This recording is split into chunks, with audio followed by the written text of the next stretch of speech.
اچھا جب بات بہادری کی آتی ہے، میں نے پہلے بھی کہا تھا، تو ہمارے ذہن میں بہادری کا مطلب کچھ اور ہی ہے کہ جی ہم نے کسی سے اپنا بدلہ لے لیا یا ہمارے ساتھ کسی نے کچھ کیا ہے تو ہم اس کو برابر کا جواب دیں گے تب ہم بہادر ہیں۔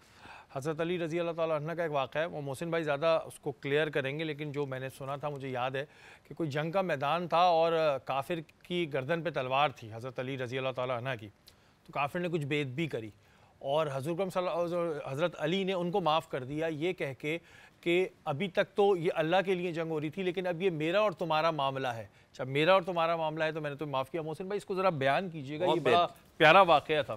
لیکن بات اتنی سی ہے المقصد، آپ نے ویسے واقعہ بیان کر دیا، میں اس کو وضاحت کر دیتا ہوں کہ حضرت علی مولا جو بھی کہتے ہیں جنگ کہہ لیں لڑائی کرتے تھے، فی اللہ اللہ، اللہ کے لیے اور اللہ کی خاطر لڑتے تھے۔ بالکل یہ وہ اشخاص جو اپنے نفس کے لیے نہیں لڑتے تھے، اپنی ذات کے لیے نہیں لڑتے تھے۔ تو ایک موقع ایسا بھی آیا کہ جب مولا علی ایک کافر کے ساتھ جنگ و جدل ہو رہی ہے اور اس کافر نے جب وار کر رہا ہے تو وہ اللہ کے لیے لڑ رہے ہیں، لیکن ایسا ہوا کہ مولا علی اس کے اوپر ہیں، اس نے اپنا یہ کہہ لیں کہ لعاب جو ہے حضرت نعوذ باللہ حضرت مولا علی کے چہرے پر جو ہے ڈالنے کی کوشش کی۔ تو جب جیسے ہی وہ لعاب آیا تو اب ذاتی کہ انسان کا نفس ہوتا ہے کہ بولتا ہے یا اس نے میرے چہرے پر ایسا کام کیا، تو آپ پیچھے ہٹ گئے۔ فرمایا آپ اس کا گردن قتل کرنے یعنی کاٹنے والے تھے، وقت بالکل قریب تھا۔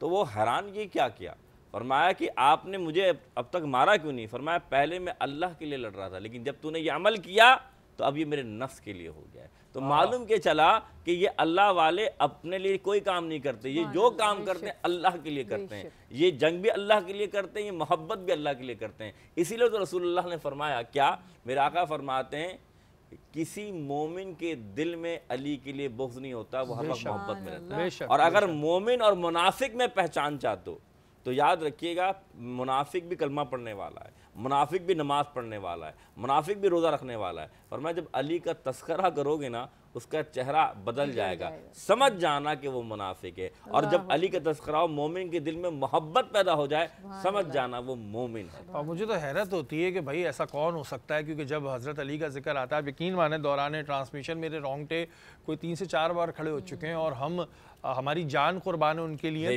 لیکن میں نے شروع میں بھی کہا کہ ہمیں شرمندگی بھی ہوتی ہے کہ ہم بات کر رہے ہوتے ہیں لیکن ہم اس طرح عمل نہیں کر رہے ہوتے۔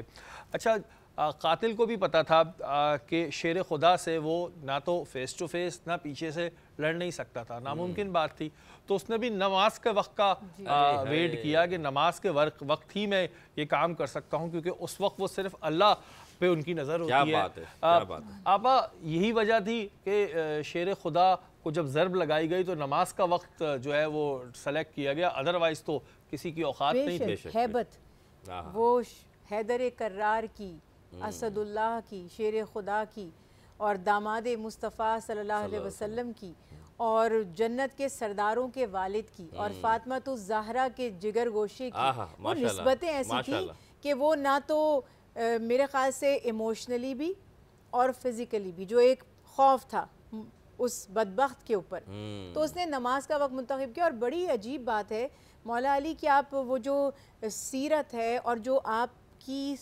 سوچئے کہ خیر خواہی کا جذبہ ہے جو آپ صلی اللہ علیہ وسلم سے ملا ہے انہیں، کہ جب آپ مسجد میں نماز کے لیے کوفہ کی مسجد میں تشریف لے گئے تو یہ بدبخت وہاں پر پیٹ کے بل لیٹا ہوا تھا اپنا ہتھیار چھپا کے، آپ تشریف لے گئے اور آپ نے پیار سے اس کو کہا کہ مسجد میں الٹے نہ لیٹو اور اٹھو، نماز کا وقت ہو گیا۔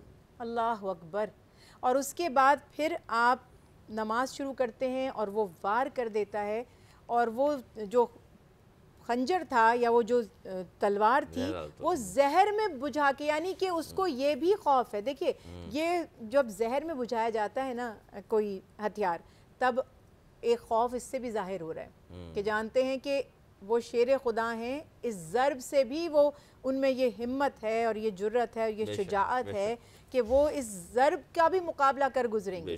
تو زہر میں بجھا کر وہ لے کر آتا ہے اور ان کے سر پر حملہ کرتا ہے، اور خون کے جو فوارے چھوٹ کر آپ کے چہرہ مبارک پر، آپ کی پوری داڑھی پر اور اس نماز کی جگہ کو رنگ دیتے ہیں، تو آپ فرماتے ہیں کہ آج میں کامیاب ہو گیا، کیونکہ رسول اللہ صلی اللہ علیہ وسلم نے مولا علی سے پہلے ہی فرمایا تھا کہ ایک وقت ایسا آ جائے گا کہ آپ کی اس قوم میں سے ایک شخص آپ کے چہرے کو سرخ کر دے گا. اور وہ وقت اس وقت آ گیا, آپ سمجھ گئے, فوراً لوگوں نے ابن ملجم کو پکڑا. کچھ لوگ جلدی سے آپ زخمی ہو گئے. تو روایت میں ہے کہ اس وقت چونکہ نماز ابھی مکمل نہیں ہوئی تھی تو مولا علی فرماتے ہیں امام حسن آپ کے ساتھ تھے, فرمایا کہ نماز پوری کرواؤ, اور آپ نے نماز پوری کروائی. اس کے بعد وہ شخص پکڑا جب گیا تو خوف سے کانپ رہا تھا. کچھ لوگ ہنی جو ہوتا ہے نا, شہد, وہ ملا کر لائے جلدی سے حضرت علی کرم اللہ وجہہ کو دینے کے لیے. تو آپ نے جب اس مجرم کے چہرے کی طرف دیکھا جو کہ خوف سے اب پتہ ہے کہ انجام میرا کیا ہونے والا ہے, فرمایا مجھ سے زیادہ اس کو ضرورت ہے, یہ اس کو پلاؤ, اس کو پلاؤ. اور پھر فرمایا کہ اس کو اگر مجھے کچھ ہو جاتا ہے تو اس کو بس ایک ہی ضرب لگانا, اگر یہ بچ جائے تو اس کو چھوڑ دینا, اور اگر مر جائے تو اس کی لاش کو مت بگاڑنا. میں یہ باتیں اس لیے کر رہی ہوں کہ جن کے ہم ماننے والے ہیں, جن کی ہم نسبت کا فخر کرتے ہیں, جن کا ہم تذکرہ کرتے ہیں, اور میں یہ سوچتی ہوں کہ ہم گناہگار ان کے تذکرے سے عزت پاتے ہیں. بے شک. یعنی آپ یہ دیکھیے نا کہ ہم جس طرح کوئی ایونٹ ہو جاتا ہے یا کوئی انسیڈنٹ ہو جاتا ہے تو سارے چینل بریکنگ نیوز دینا چاہتے ہیں نا کہ یہ بات پہلے میرے چینل سے میرے منہ سے جائے. کیوں؟ مجھے کوریج ملے گی, مجھے عزت ملے گی, مجھے ریٹنگ ملے گی. جب ہم ان ہستیوں کی بات کرتے ہیں نا تو ہمیں ریٹنگ مل رہی ہوتی ہے. یہ ہستیاں ایسی ہیں. لیکن یہاں پہ باتیں کرنے کا مقصد یہ تھا کہ ان کی تعلیمات, وہ پیغام. پھر آپ زخمی ہو گئے, آپ کو گھر 19 رمضان کو جب گھر لے جایا گیا تو مستقل آپ امام علی مقام کو, امام حسن کو, اپنی تمام جو اہل خاندان ہیں ان کو یہی نصیحتیں فرما رہے ہیں کہ اس امت پر نرمی کرنا, اس میں اتفاق پیدا کرنے کی کوشش کرنا, ان میں اتحاد قائم کرنے کی کوشش کرنا, ان کو جوڑنے کی کوشش کرنا. تو یہ بار بار وصیتیں, یہ بار بار تاکیدی احکامات آپ فرماتے گئے. اور اس وقت جو کیفیت تھی, جیسے لوگ آپ سے محبت کرتے تھے, اور کیوں نہ کرتے. مولا علی فرماتے تھے جب آپ امیر المومنین بنے تو آپ تاکید فرماتے تھے کہ لوگوں پر ظلم نہ کرو, ان کی روزی کے دروازوں کو بند مت کرو, ان کے ساتھ عدل و انصاف کرو. اگر تم حاکم بن کر عدل کرو گے تبھی ایک وقت ایسا آئے گا کہ تمہاری رعایا تم سے خیر خواہی کرے گی, اور ان کی خیر خواہی کا یہ ثبوت ہوگا کہ وہ تمہارے گرد حلقہ بنا لیں گے. تو یہ وہ کیفیت تھی, یہ جو وہ ریلیشن شپ, یہ وہ درد کہ جب آپ زخمی ہوتے ہیں. کوفہ میں ایک سوگ کی کیفیت ہے, سب بلک رہے ہیں, تڑپ رہے ہیں, بچے بھی. بالکل اندازہ یہ لگائیے کہ بعض روایت میں ہے کہ وہ یتیم بچے سب سے زیادہ اس وقت چیخ رہے تھے اور آو بکا کر رہے تھے کہ ہم تو, یہ تو ہمارے والد تھے, ہم تو ان کے اوپر تکیہ کرتے تھے. اور وہ بڑی ایک دردناک کیفیات ہیں کہ وہ بچے بھی آتے ہیں وہاں پر آپ کے لیے, آپ کی تیمارداری کے لیے, اور آپ کے لیے دعائیں فرماتے ہیں. مگر آپ جانتے تھے کہ یہ اب وہ وقت ہے جس کی پیشن گوئی اللہ کے حبیب نے پہلے فرما دی تھی, اور پھر وہ مقام شہادت بھی ملنا تھا. اللہ سبحانہ وتعالیٰ نے. اور یہ آپ دیکھیں نا, ابھی آپ نے بھی جیسے بتایا کہ کتنی بڑی بات ہے محسن بھائی, کہ ہمارے ساتھ تو کوئی ویسے ہی کچھ کر دیتا ہے تو ہم اس کو کاٹ کھانے کو دوڑ دیں گے, جی اس کو مار دیں گے.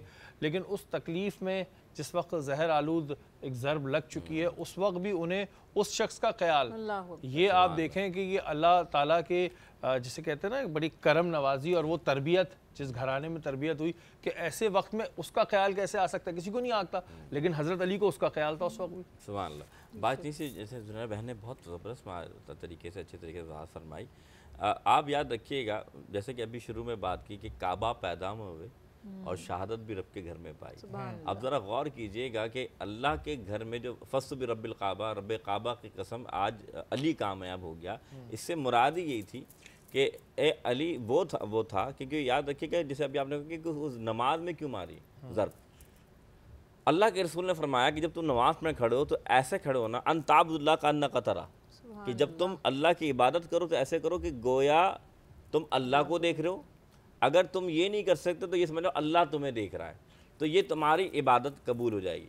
مولا علی عبادت کر رہا ہوں تو ظاہر سی بات ہے اللہ کی تجلیات کا نظارہ ہو رہا ہے, اور جو اللہ کی تجلیات میں گم ہو اسے ایسی ضربوں کو کیا مطالعہ لگے گا. تو بتانا مقصود یہ جو آپ نے کہا کہ یہ اللہ کے وہ بندے تھے جنہوں نے ہمیں بتایا کہ جو بہن کہتے ہیں آنے والے لوگوں کی تعلیم کیا دینا ہے, کہ آپ فرما رہے ہیں یہ شربت مجھے مت دو, اسے زیادہ ضرورت ہے, اسے ضرب ایک لگانا. وجہ یہی تھی کہ وہ ابن ملجم خواری جو خارجی تھا وہ اس لیے آیا تھا, جو اس کا بغض تھا کہ ایک تو جس سے وہ محبت کرتا تھا اس کے خاندان کو مار دیا گیا تھا، ایک یہ معاملہ تھا، پھر خوارج بھی تھا، لیکن اس نے یہ عمل کر کے یہ ثابت کیا کہ علی رضی اللہ تعالیٰ عنہ نے صابر، جسے کہتے ہیں صبر کا اعلیٰ مقام کیا ہے وہ دکھا دیا، کہ دیکھا جائے کہ اس نے اتنا بڑا جرم کیا، اتنا بڑا، لیکن پھر بھی 19 کو ضرب لگی ہے، 20 کو آپ بیمار ہو، 21 کو آپ کی شہادت ہے۔